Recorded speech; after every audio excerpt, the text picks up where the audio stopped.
यीशु अल मसीह के दुनिया में आने का मकसद और मंशूर। हमारी दुनिया गैर मुतवाजन थी, दुनिया को मुतवाजन करने के लिए वो दुनिया में आया था। ये मैनिफेस्टो है मेरे खुदावंद का। खुदावंद यीशु मसीह हमारी गैर मुतवाजन दुनिया को तवाजन देने के लिए दुनिया में आए, ताकि रिश्तों में तवाजन आ जाए, सोसाइटी और मुआशरे में।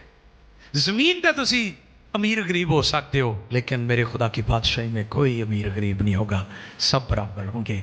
ये है उसकी बादशाही, ये है उसका मंशूर, ये है उसका काम जिसके लिए वो दुनिया में आया। उसने ये मंशूर हमें भी दिया है कि हम दुनिया को बचाएं, हमारी रूहानी दुनिया और हमारी जिस्मानी दुनिया, दोनों तरह की दुनिया को ये उसका मैनिफेस्टो है। सब रेडी हैं मुकद्दस कलाम सुनने के लिए? जोरदार तालियां बजाएं, वेलकम करें खुदा के कलाम को अपनी जिंदगी में। हालेलुया। आज का जो पैगाम, जो टॉपिक मौजू है, खुदावंद यीशु अल मसीह के दुनिया में आने का मकसद और मंशूर, एजेंडा, पर्पस। जो मंशूर था उसको हम मुकद्दस कलाम में से सुनेंगे। यूं तो पूरी दुनिया में आप देखते हैं कि हर सियासी पार्टी का मंशूर होता है, मैनिफेस्टो होता है जिस पर वो काम करते हैं कि ये हमारा मंशूर है। यीशु मसीह भी बादशाहों का बादशाह है। हालेलुया। King of Kings.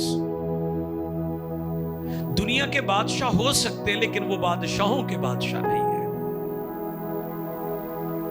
और दुनिया के बादशाह जो है, उनकी बादशाहत की बुनियाद सदाकत पर नहीं है। झूठ, फ्रॉड, जुल्म, ज्यादती, जबर की बुनियाद पर हुकूमतें दुनिया में ज्यादातर आप देखते हैं।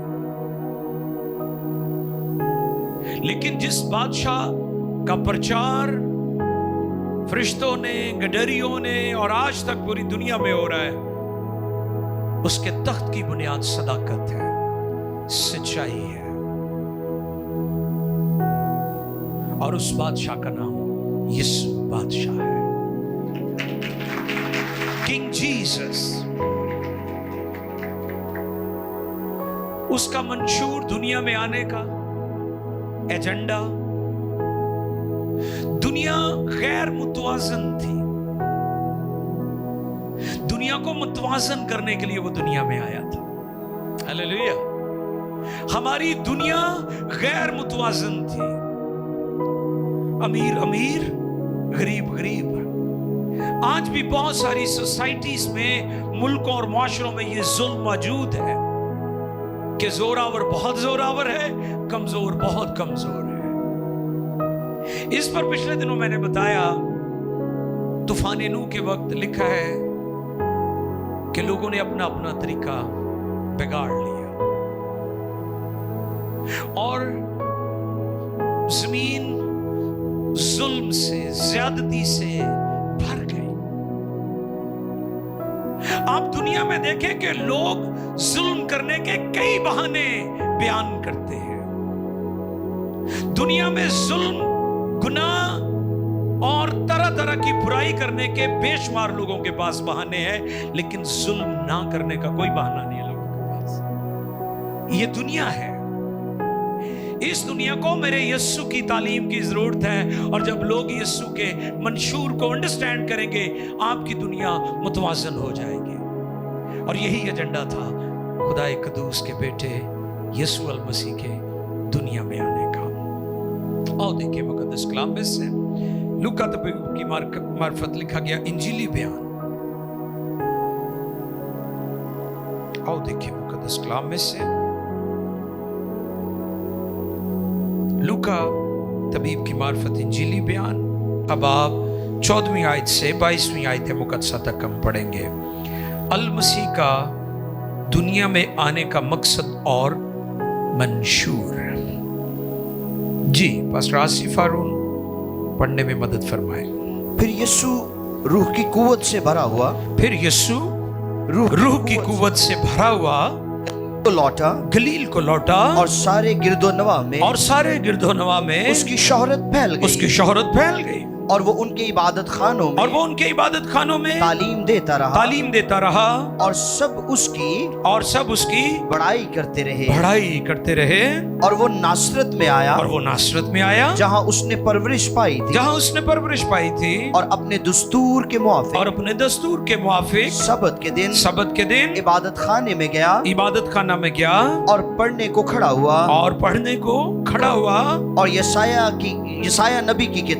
यसाया नबी की किताब उसको दी गई और किताब खोलकर उसने वो मकाम निकाला जहाँ ये लिखा था कि खुदावंद का रूह मुझ पर है, इसलिए के उसने मुझे गरीबों को खुशखबरी देने के लिए मसा किया।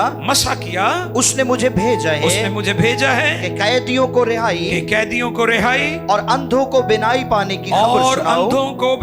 की खबर सुनाऊं, कुचले हुओं को आजाद करूं और खुदावंद के साले मकबूल की मुनादी करूं। फिर वो किताब बंद करके और खादिम को वापस देकर बैठ गया और जितने इबादत खाना में थे सबकी आंखें उस पर लगी थी। वो उनसे कहने लगा कि आज ये नविश्ता तुम्हारे सामने पूरा हुआ और सबने उस पर गवाही दी और उन पुरफज़ल बातों पर जो उसके मुंह से निकली थी ताज्जुब करके कहने लगे, क्या ये यूसुफ का बेटा नहीं। बहुत शुक्रिया। मुकद्दस कलाम के पढ़े, सुने, समझे और कबूल किए जाने पर खुदा की बरकत सबके आमीन। आज का टॉपिक क्या है? यीशु अल मसीह के दुनिया में आने का मकसद और मंशूर। गैर मुतवाज़न दुनिया को तवाज़न देने के लिए वो दुनिया में आया। ये आज का टॉपिक है। जो कॉन्टेक्स्ट है इसका सारा, इस चैप्टर का, उसमें खुदावंद यीशु मसीह यूहन्ना से पानी का बपतिस्मा लेते हैं और बपतिस्मा लेने के बाद यीशु मसीह बियाबान में 40 डेज के लिए इब्लीस उन्हें आजमाता है और फिर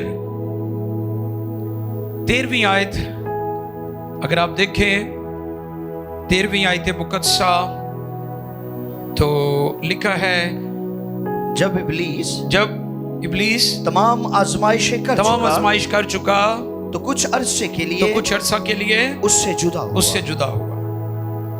और फिर यीशु मसीह रूह कुद्स की कुव्वत और कुदरत से भरा हुआ अपनी मिनिस्ट्री का आगाज करता है। पावरफुल आगाज, हालेलुया। मिनिस्ट्री का आगाज दुआ रोजे से किया। आजमाइशें भी आई, तन परवरी की आजमाइश, भूख का सामना, तन्हाई का सामना, चैलेंज का सामना और इवन पेशकश भी हुई। हम मिनिस्ट्री में उस वक्त नाकाम हो जाते हैं जब हम पेशकश के सामने अपने घुटने टेक देते हैं। इस पर पहले भी मैंने बताया था कि एक तरफ इब्लीस है जो उसके सामने आजमाइशें रख रहा है, उसे पेशकश कर रहा है कि अगर तू मुझे सजदा करे तो ये सारी शान शौकत मैं तुझे दे दूंगा। ये कोई ख्याली बात नहीं थी, वो पूरी दुनिया पर रूल कर रहा था। ये आजमाइश हकीकी थी। एक तरफ वो आजमाइशें और पेशकश कर रहा है और दूसरी तरफ फरिश्ते खिदमत के लिए आ गए। अब फैसला हमारे खुदावन ने करना था। हमें भी इसी तरह सीखने की जरूरत है कि एक तरफ इब्लीस हमें पेशकश करता है, एक तरफ आसान रास्ता है, एक तरफ शॉर्टकट वे है कि हम कुछ गलत करें, गलत तरीके से दौलत, रुपया, पैसा, शोहरत पाकर ऊपर चले जाएं। लेकिन वो ऊपर जाना ज्यादा देर कायम नहीं रहेगा। जैसे ऊपर जाएंगे वैसे नीचे आ जाएंगे, क्योंकि वो सरफराजी और कामयाबी खुदा की तरफ से नहीं है। दूसरी तरफ खुदा अपने फरिश्तों को भेजता है। लिखा है जब वो नाकाम हो गया, जब वो चला गया, तो फरिश्ते यीशु मसीह की खिदमत करने लगे। हालेलुया। फिर खुदा आपकी सरफराजी का जो हिस्सा है वो आपको देता है। हालेलुया। ते हुण फैसला तुसी करना है कि तुसी किहड़े पासेों लैना। कईयां ने लिया अबलीस वालों हुंदा है ते एवें कही जाणगे ओदी मेहरबानी, ये नाम ही नहीं लैणगे, ओदी मेहरबानी, उत्ते हत्थ करनगे। भाई ऊपर और बहुत कुछ है, तारीकी की कुव्वतें भी हैं जिनके बारे में कलाम फरमाता है कि हमारी लड़ाई खून और गोश्त की नहीं है, बल्कि तारीकी की कुव्वतों के साथ है जो आसमानी मकामों में है। जिन्होंने दानियल की दुआ रोकी थी, फिजाओं के अंदर, हवाओं के अंदर मोकलात हैं जो हमारी दुआओं को रोकते हैं।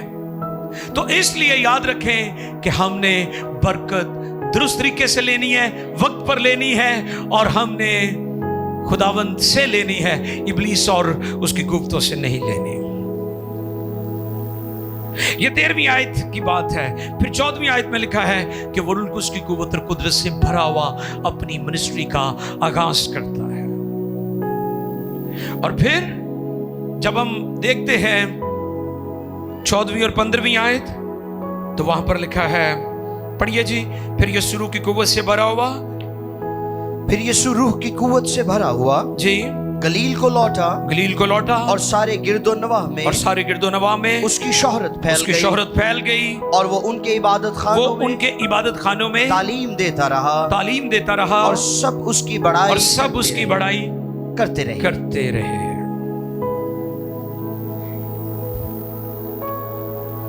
उनके इबादत खानों में जो सुलेमानी हैकल थी, वो उसे इबादत खाना नहीं कहते थे। ये छोटे छोटे प्रेयर सेंटर उन्होंने बनाए हुए थे जिसे सिनागॉग बोलते थे। वो उनके इबादत खानों में तालीम देता रहा। अगर आप नोट कर सकते हैं तो नोट कर लीजिए, 581 और 82 कब्ल मसीह, बिफोर क्राइस्ट, इबादत खानों का रिवाज नहीं था। 581 और 82, 581, 82 बिफोर क्राइस्ट BC, इबादत खानों का कॉन्सेप्ट नहीं था। इबादत खानों का तस्वर एक्चुअली उस वक्त हुआ जब बनी इस्राइल असीरी में चले गए। हैकल जला दी गई, हैकल बर्बाद कर दी गई, फसीले उसके फाटक जला दिए गए। तो फिर बनी इस्राइल ने क्या किया? छोटी छोटी इबादत गाहें बना ली जिसे सिनागॉग कहते थे, और वो वहां पर इबादत करते, प्रस्तुत करते थे।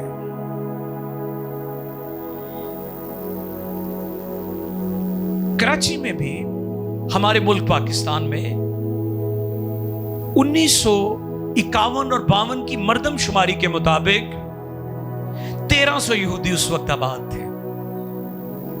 1300 उस वक्त आबाद थे। और वहां पर भी एक इबादत खाना सिनागॉग मौजूद थी, जहां पर आज कराची में एक प्लाजा बन चुका है वहां पर। और उसके बाद वो दुनिया के मुख्तलिफ ममालिक में चले गए, जिसका जी चाहा, जिस कंट्री में वो जाना चाहा वो निकल गए वहां से। अब पाकिस्तान में कोई यहूदी नहीं है। इबादत खाना लिखा है, वो उनके इबादत खानों में तालीम देता रहा।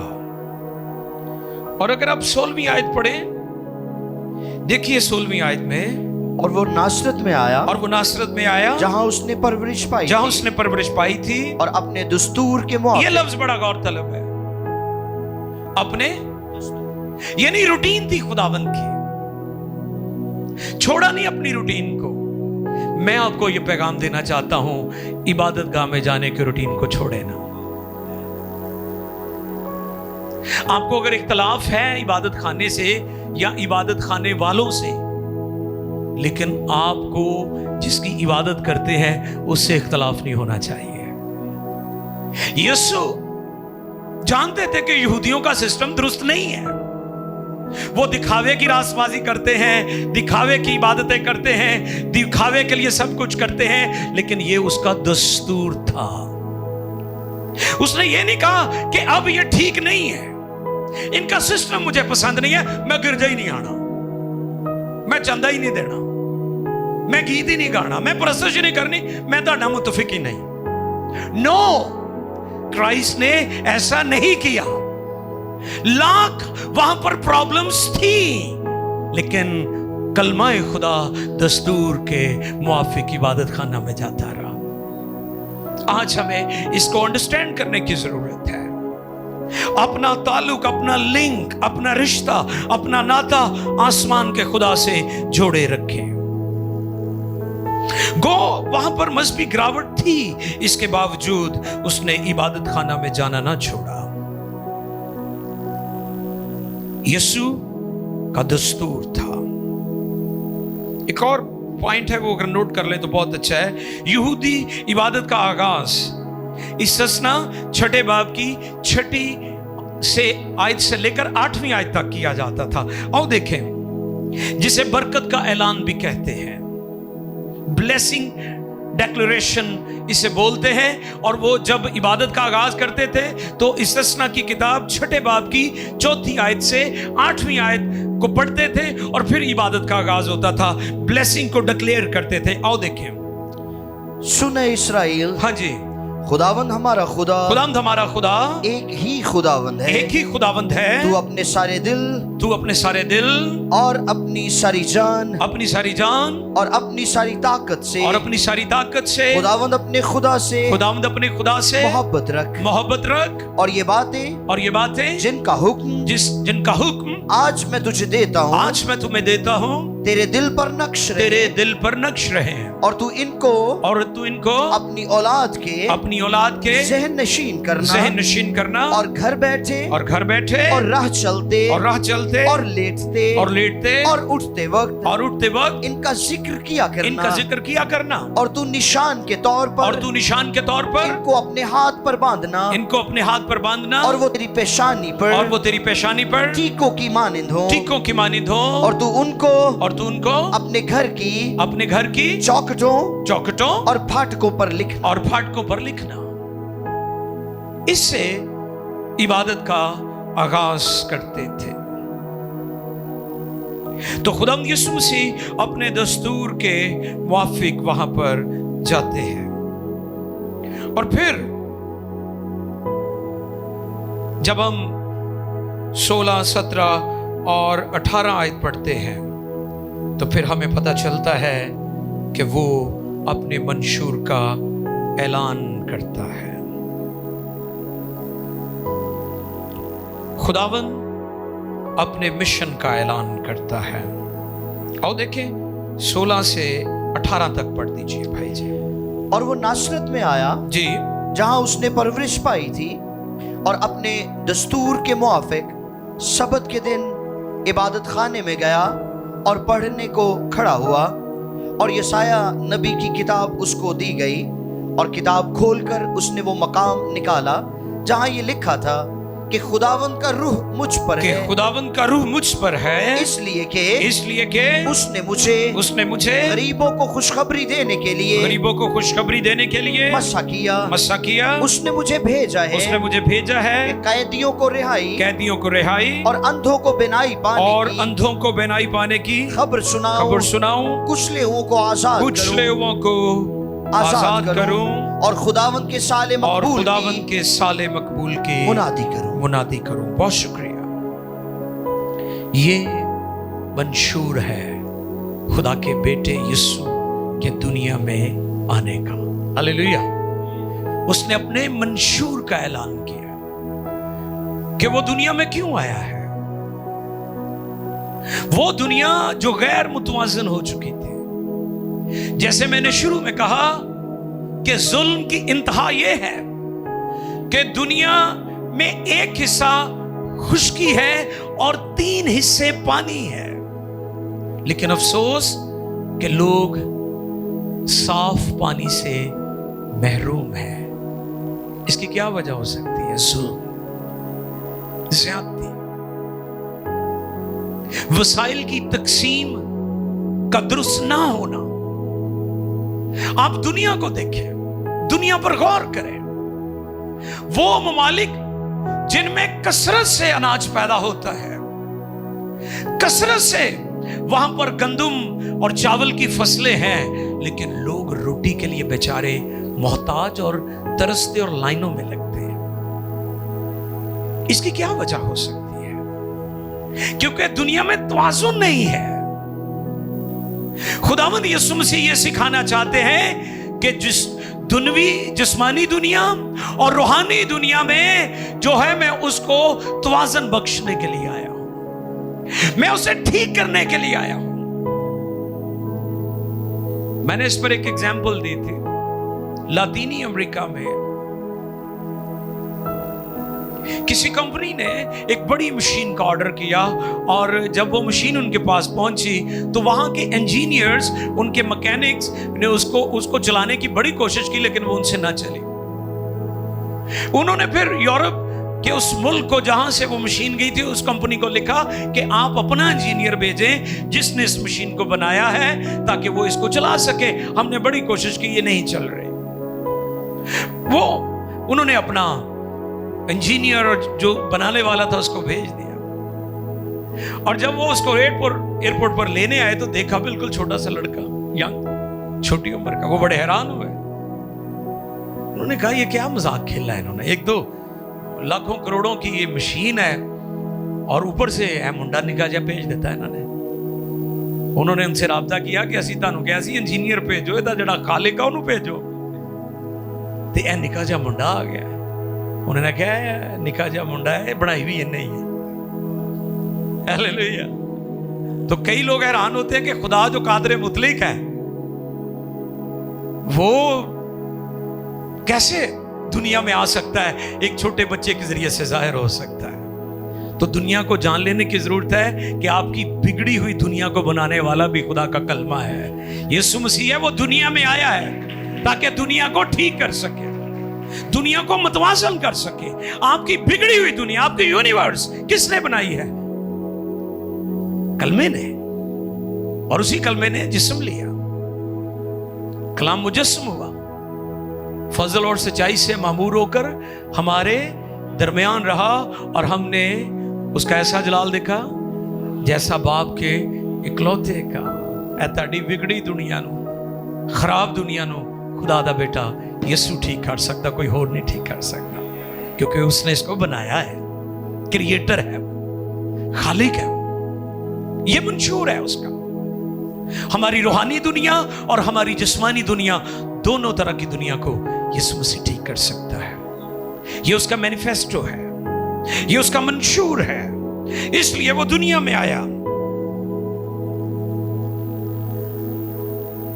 18वीं आयत से पहले हम पढ़ेंगे, लिखा है कि लोग उसकी तालीम से हैरान थे, उसकी बढ़ाई कर रहे थे। क्यों बढ़ाई कर रहे थे? कि उसकी मिनिस्ट्री बड़ी जबरदस्त थी। देखिए मरकस दूसरे बाब की 12वीं आयत, मरकस दूसरे बाब की 12वीं आयत। उसका मिशन हैरान कुन था, उसका मिशन जलाली था, और उस वक्त के लोग बड़े ताज्जुब कर रहे थे कि ये हैरान कुन काम कैसे हो रहे हैं। और वो उठा जी, और फिलफोर चारपाई उठाकर उन सब के सामने बाहर चला गया। वाव। चुनाचे वो सब हैरान हो गए, चुनाचे वो सब हैरान हो गए, और खुदा की तमजीद करने लगे। हमने ऐसा कभी नहीं देखा था। ना यीशु तो पहले ते ना यीशु तो बाद इस तरह दे हैरान कुन काम कोई कर सकिया। ये मंशूर था उसका कि बिगड़ी हुई दुनिया, गैर मुतवाज़न दुनिया को तवाज़ुन बख्शे। एक और हवाला भाई जी पढ़िएगा, मत्ती 9वें बाब की 33वीं आयत, मैथ्यू 9:33, 9वें बाब की 33वीं आयत जी। और जब वो बदरू निकाल देगी, और जब वो बदरू निकाल दी गई तो गूंगा बोलने लगा और लोगों ने ताज्जुब करके कहा कि इस्राएल में ऐसा कभी नहीं देखा गया मगर फरीसियों ने कहा कि ये तो बदरूहों के सरदार की मदद से बदरूहों को निकालता है। अगले दिनों में मैं यीशु नाम की अजमत पर पैगाम देने वाला हूं और उन लोगों को यह जवाब मिलेगा कि यीशु नाम की कुदरत आज भी उसी तरह जारी और सारी है। जब वो खुद मौजूद थे इस दुनिया में तो लोग शिफा पाते थे, क्योंकि बेशुमार लोग समझते कि पत्नी जो मसीही हैं एक काला इलम कर देने। तुसी वेख्या होएगा इस तरह के झूठे बहुतान इल्जामात मसीहों पर लोग लगाने की कोशिश करते हैं ताकि लोग मसीह की तरफ ना आए। दुनिया ने बाइबल की बड़ी मुखालफत की, दुनिया ने इंजील की बड़ी मुखालफत की, दुनिया ने मसीह ईमान पर बड़े बहुतान लगाए हैं, लेकिन खुदा की शुक्रगुजारी कि दुनिया में आज भी बाइबल सबसे ज्यादा छपने वाली और सबसे ज्यादा पढ़ी जाने वाली किताब है। और पूरी दुनिया में आज भी लोग बाइबल से मोहब्बत करते हैं और बाइबल ऐसे नहीं हम तक पहुंची, शहीदों के खून के दरिया में से बहती हुई तैरती हुई हम तक पहुंची है। यीशु नाम की कुदरत आज भी जारी और सारी है और ये मिशन आज भी जारी और सारी है। ये मंशूर जो उसने हमें दिया, और देखे उसने खुद फरमाया था, यूहन्ना रसूल की मार्फत लिखा गया इंजीली बयान 14वां बाब 12वीं आयत, उसका मंशूर जिसका उसने ऐलान किया, ना कि वो खुद करता था, उसने कहा कि ये काम तुम भी करोगे। और सुने कलाम के इस हिस्सा में इस बात को, यूहन्ना 14:12, मैं तुमसे सच कहता हूं कि जो मुझ पर ईमान रखता है ये काम जो मैं करता हूं वो भी करेगा बल्कि इनसे भी बड़े काम करेगा। बहुत शुक्रिया, क्योंकि मैं बाप के पास जाता हूं। हालेलुया। उसका मंशूर, उसका मिशन, उसका मैनिफेस्टो, जो कुछ उसने किया, अब उसने ईमानदारों को, कलीसिया को दे दिया है। इस आयत की थोड़ी सी तस्हीह मैं करना चाहता हूं। जो सादा लोग हैं, जो बाइबल ध्यान से नहीं पढ़ते, वो कहेंगे ये सुन के आए तुसी मेरे तो भी बड़े बड़े काम करोगे। कोई शागिर्द उत्साह से बड़ा नहीं हो सकता। उसने कहा इन कामों, जो काम मैं कर रहा हूं, इनसे भी बड़े बड़े काम। उसने अगर 10,000 15,000 लोगों को खाना खिलाया था या इंजील सुनाई वहां पर, तो आज लाखों के मजमों को इंजील सुना रहे हैं उसके खाते। ये बड़ा काम है, हैरान कौन है।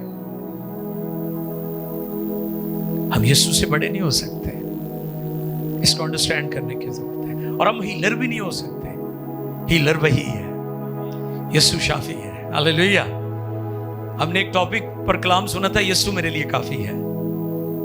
याद होगा आपको, मैंने डिविनिटी बयान की थी, डाइटी ऑफ क्राइस्ट पर मैंने तालीम दी थी कि यीशु मसीह ही हमारे लिए काफी है।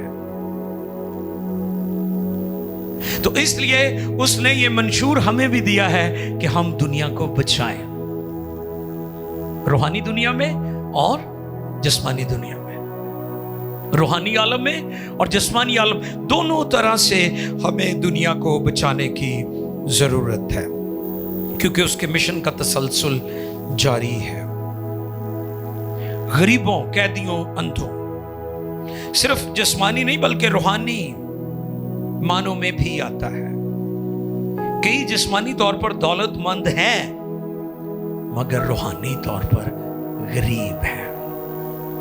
ठीक है जी, वैसे दौलत हैगी उन्हां को, माल पानी बाबा इकट्ठा किया हुआ है, हवा नहीं लगन देंदे, दसदे नहीं, लेकिन काम वावा ही ऊपर है। ठीक है, इस बात के लिए खुदा का शुक्र हो, लेकिन उससे भी बढ़कर उन्हें रूहानी दौलत की जरूरत है। मुकाशवा की किताब में लिखा है कि तू कहता है कि मैं दौलतमंद हो गया हूं, मगर तू गरीब है, अंधा है, नंगा है, ख्वार है। और आपको पता उनका बिजनेस क्या था? उनका बिजनेस था काले रंग की चमकीली ऊन। लेकिन जो खुदा हमें लिबास देता है वो काले रंग का नहीं है, वो सफेद रंग का है।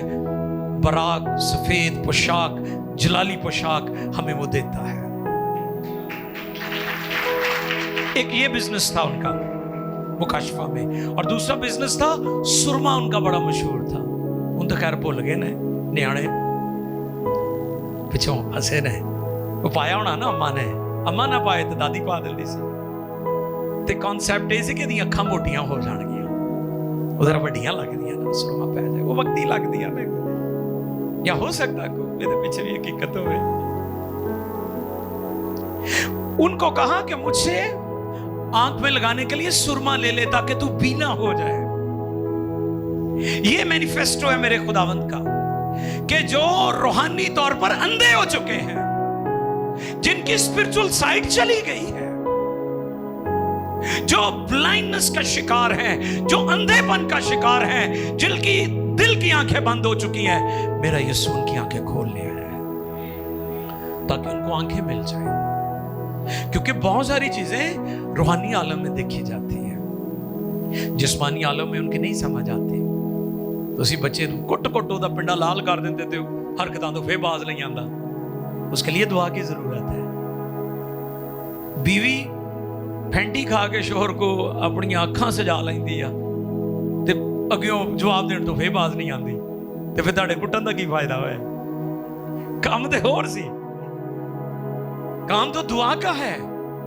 तुसी लड़न दे हो जिस्मानी तौर पे।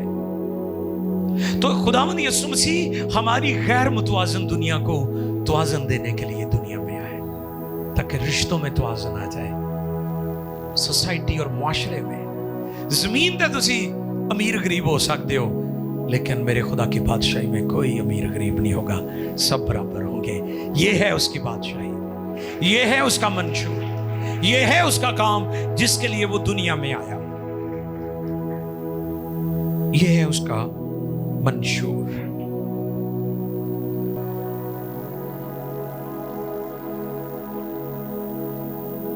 सिर्फ अंधे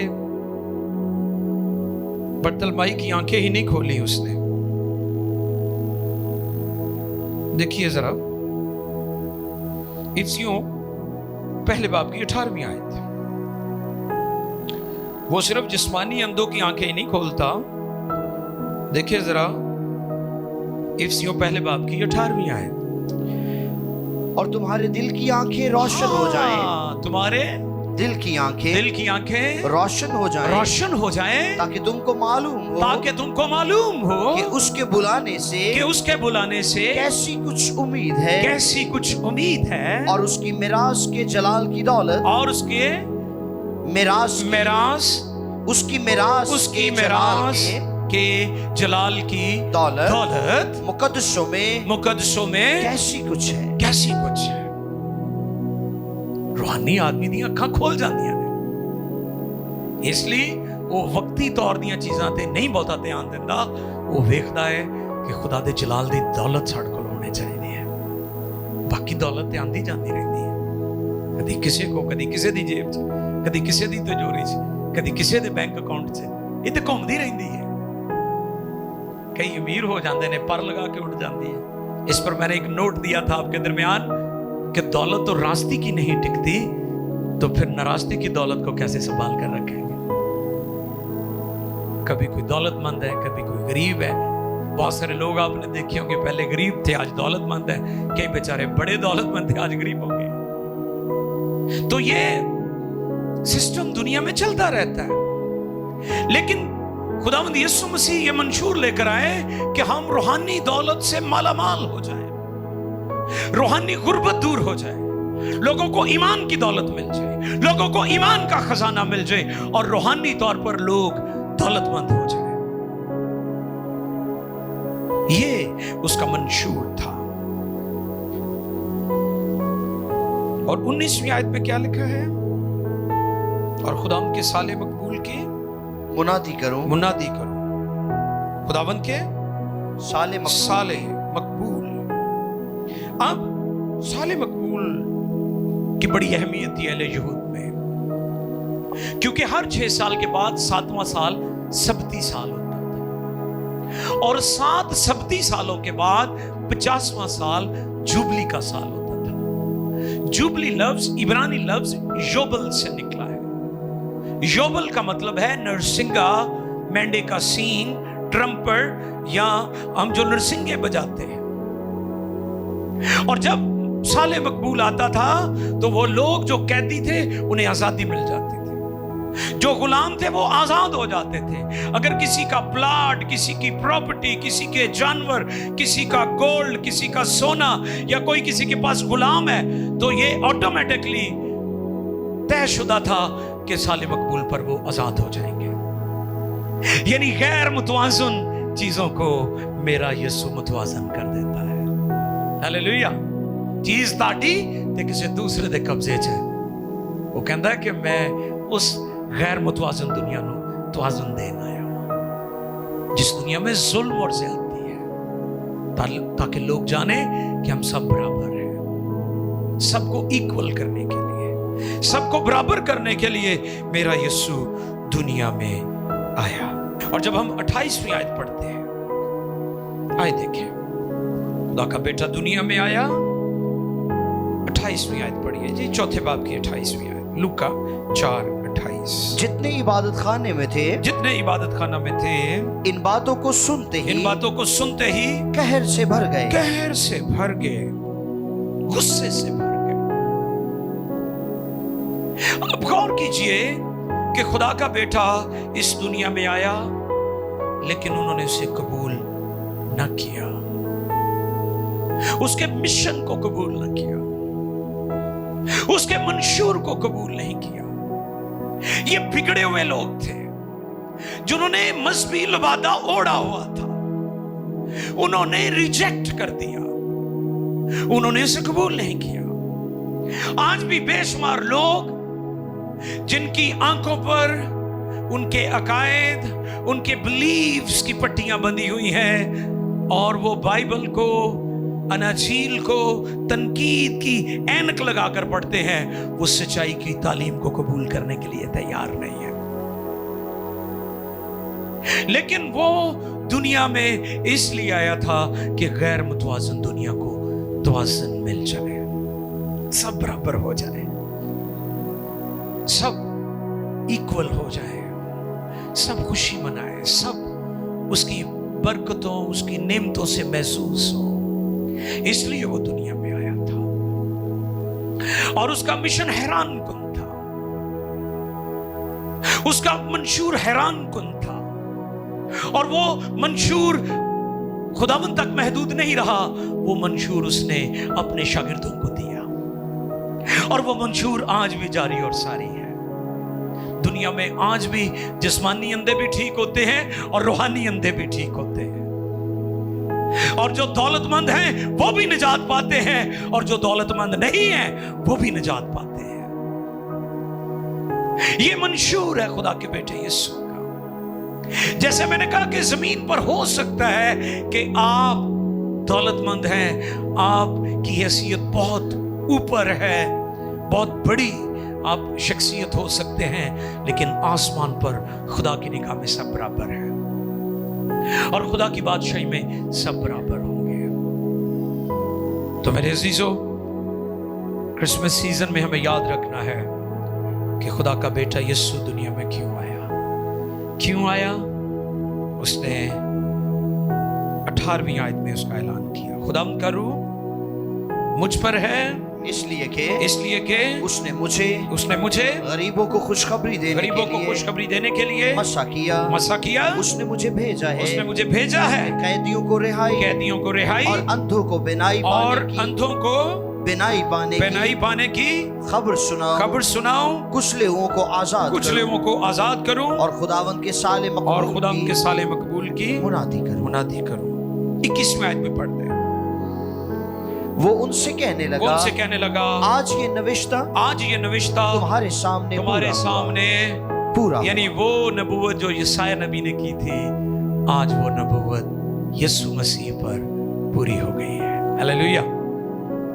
और हमने देखा कि मफलूज शिफा पाता है, लोग हैरान हो जाते हैं, अंधे शिफा पाते हैं, लोग हैरान हो जाते हैं। बुरी रूहों से लोग आजाद होते हैं, लोग ताजुब करते हैं। उसने कहा ये नविश्ता पूरा हो गया।